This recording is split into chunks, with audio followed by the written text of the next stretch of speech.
One of the biggest traps that guitar players fall into is thinking that learning the solos of their favorite guitar players will help them improvise or write their own. And it doesn't, at least not automatically. I've met guitar players who could play dozens of absolutely amazing guitar solos, note for note. But the second you put a backing track on, you ask them to create something all on their own, they completely freeze. And why? Because copying a language is not the same as speaking it. So today, I want to show you the 5 stages almost every guitar player goes through before they become fully fluent. If you don't know, my name is Ryan Gaughan. I've been helping guitar players for over 20 years, really bridge the gap between their creative ideas and what they're able to play, becoming fully fretboard fluent. If you would, please hit the subscribe and bell notification to get more videos on how to make your guitar playing better.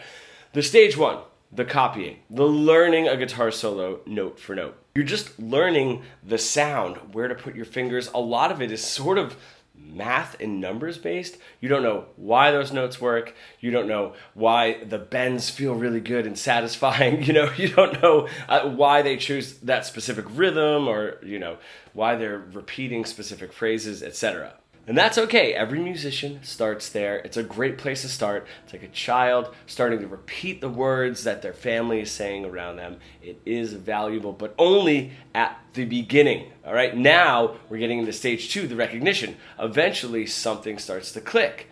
Instead of only seeing the notes, you begin to see the choices. You'll start saying like, oh, that's interesting. He's playing the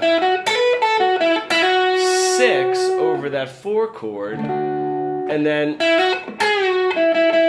hitting the 5 over the 1 chord.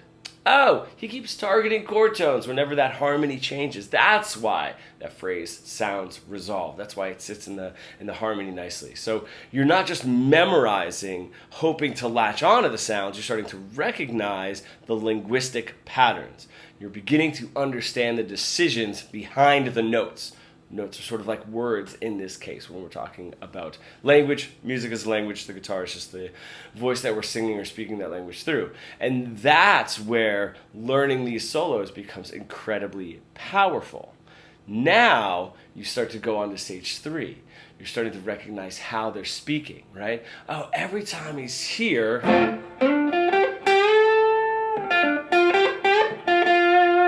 bending that 2 pretty slowly, like up to the 3 for that 1 chord, right? Maybe bringing it down just like a little bit of touch of that blues, right? That might be what he's doing there. Gives a really hard vibrato when it gets to the 2, right? Because that's where that 5 chord is. Okay, great. We're really starting to hear the resolve, but we're starting to see a little bit more how these notes or words are being played or said. This is like a really great bulk of what we love about our favorite guitar players. It's not really necessarily the note choice as much as how they're playing those notes. In a blues player, oh, he's bending that flat 3 up just a little bit before resolving down to that 1. When you start uncovering this, the best part too is it's unlimited, with what you love about your favorite guitar players. And when you're doing that and you start to figure out what you love about the way that your favorite guitar players play, that's how you really find your own specific and creative voice, right? And it's just kind of hearing a lick by one guitar player, hear it much differently, from another,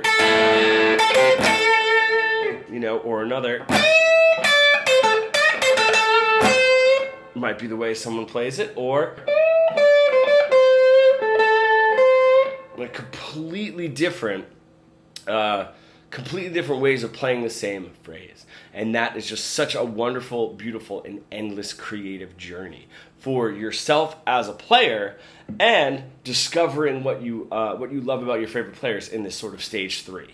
Now, stage 4, this is my favorite, where all of these sort of what appear to be separate entities really start forming into one system, right? Because at first we're sort of learning like, oh, I learned the major scale. Oh, I think I'll learn what cages. Let me try arpeggios, like triads, intervals, whatever. It seems like they're all separate things that we need to learn and sort of pack into this suitcase, right? When we start really seeing that, this is just parts of the same linguistic system, and that's where this really starts to formulate into a language. And then anytime you're sitting down, it doesn't matter what it is, blues,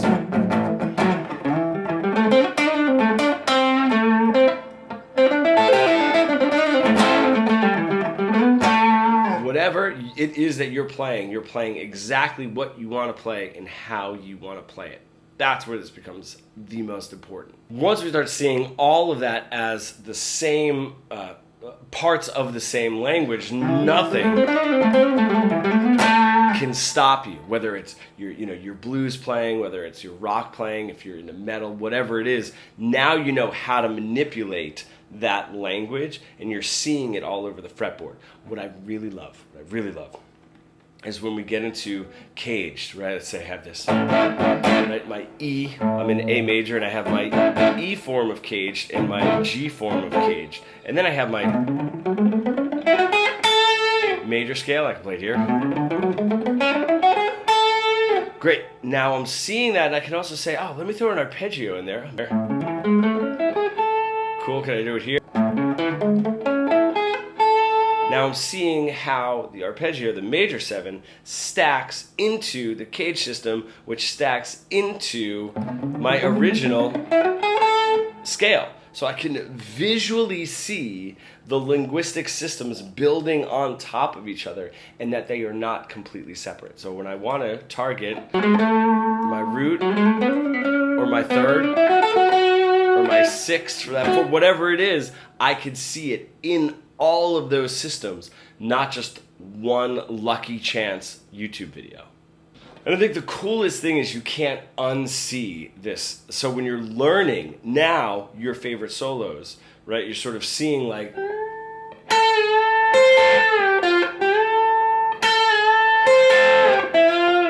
how, that'll relate. Oh, that F chord, okay, that's that 1, 2, bend up to that 3. Right, I sneak that 5 in there, right? 3, slightly back down and back up again, right? And then he brings it down, and then he hits that 7, bends it and lets it down, because that's when it goes to the C chord. I can see that here in my cage positions, right? For each one of those, I can see that in my major scale positions, whichever key it is that I'm playing in. And the fact that that information now gets tucked into your brain, as well as how he's playing it, is just so great, because now everything that you learn has massive 5-stage benefits rather than just, where am I putting my fingers?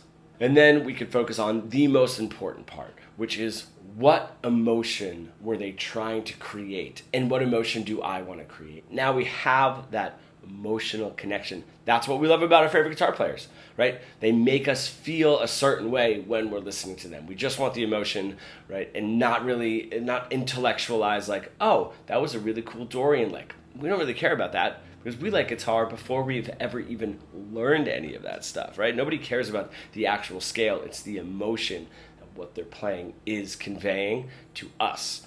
So after this, right, every solo becomes transparent. You stop seeing just a wall of random notes and a slew of random numbers and lines, right? You're seeing decisions. You're hearing intention. You're recognizing harmony, tension, the release, right? And that's the point where everything changes, because once you understand the language deeply enough, you stop trying to remember what Slash said, or what Santana said, or what Jimmy Page said, and you start saying your own ideas using the same exact language. That's the difference between someone that can just play other solos and someone that is fluent. So, if this sounds like something that you really want to get into, maybe you're stuck in that boring, boxy, every time I go to improvise, my solos sound the same plateau that we all get into. I created a 3 steps to full fretboard fluency training program. It's what I take my students through to get them fluent on guitar, really bridge the gap between their creative ideas that they hear in their head and what they're able to play on the guitar. That training is in the description and in the first comment. I really appreciate you staying till the end of the video, and I'll see you in the next one.